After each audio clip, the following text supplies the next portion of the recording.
In the previous lesson, we went into Photoshop and we tweaked the color settings, and that's good. Now Photoshop kind of has an idea of what we're going to do and where we're going.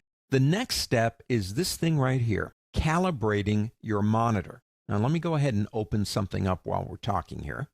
I'm talking about using something called a spider, S-P-Y-D-E-R. Spiders are electro-optical measuring systems, and yes, they do cost money. They're, something you have to buy.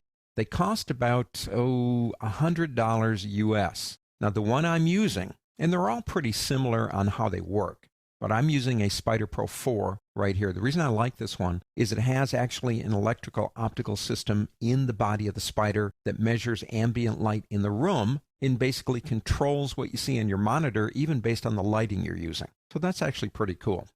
Now, if you try to do this manually, the reason it's not going to work, no matter how good your eyes are, there's just too many variables on how we perceive color. To really get it right, you do need something like this.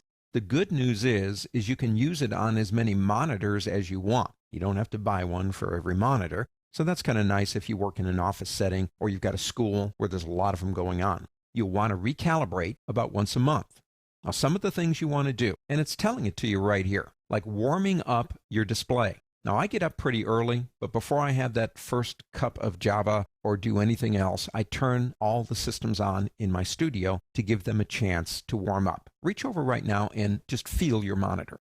It's warm, isn't it? That temperature change actually impacts how we see colors, so we need to let our monitor warm up for about a half hour, they recommend. The lighting conditions, we'll talk a little bit more about that later, but in lighting conditions, you don't want direct lighting on your monitor, but you also want to make sure that the lighting that you're using to calibrate your monitor is the same lighting that you're using when you're working. Makes sense, doesn't it? Display controls, what are those? Most monitors don't have them anymore, and as far as I'm concerned, that's a good thing. Like if you've got anything that's like a Macintosh Cinema display, there's no buttons on there for brightness and contrast. Most monitors don't have those. If they do contain those type of things, you're going to have to do some manual work. So I'm kind of glad they're not there, at least in most cases. And then plug the thing in. Okay, this is really just like point and click. Just answer the questions. If we go to next, I am using an LCD, and it's telling me right now, it's one of these two. I've got two on there right now. I'm going to calibrate this one. Click next. Now it did nail it. It's an LG, and that is the number of that display. If it doesn't work, probably will. You can click here and go to whatever you've got. Click next again. Now for gamut, I would suggest starting with normal. And here's the thing. I could be working on the same monitor as you, but there might be a slight difference on how you're going to put your settings together. This process, the first time you do it, in my opinion, is going to take a couple of hours. Maybe you don't have to do it all in the same day. But what I'm suggesting is do more than one calibration using different options. Do some test prints and things that you're going out to and see which one works best. But I would suggest starting with normal. Your backlighting on your monitor can be a lot of different things. On this monitor, it's white LED. Some use fluorescence. Again, it should nail it for you. It should get the right one. But if you're not sure, get into the manual for the monitor, or maybe go out to their website, check it out just to make sure you're using the right one. Click next again. Now you see, this is where, if you've got them, you have to turn these on. And when you do, then you're going to have to adjust these settings based on the suggestions of the software. So that's one step most of us don't have to do. Click next. Okay, and here I would recommend that you leave these alone for the first test. It's saying a gamma of 2.2.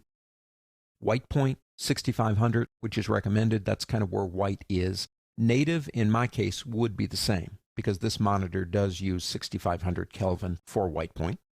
Brightness, go to recommended on that one. Now, this feature is because of my spider. It has the ability to check the ambient light. I do like that. And I'm going to go ahead and say, okay, do that.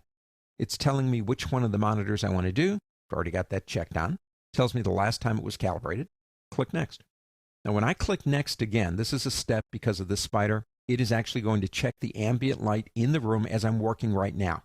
And it's telling me, here's my brightness and white points based on the light. Do you want to use them or keep the current settings? I would suggest using them just to see what it does. You click next again, and that's where you put the spider. just like a little outline right there. You stick that bad boy on there. You click next again, and it takes about 10 minutes. It looks at the colors, and it actually analyzes them. The monitor will send, say, the color red to the spider. And the monitor then says, Spider, this is pure red. Spider goes, I don't think so, but I'm going to adjust you until I see a perfect red. Now, show me another red. Show me a green. Show me a blue. That's what it does. At the end, you have a calibrated system, which means that when you're calibrating colors in a photograph, as you're looking at it, the colors on your monitor represent mathematically the colors that are going to be sent to the output device. It's a very important step in the color workflow. And once you do it, you should do it about once a month. Things change. Monitors get old. All kinds of things can happen. But spider calibration is a very important part of the process.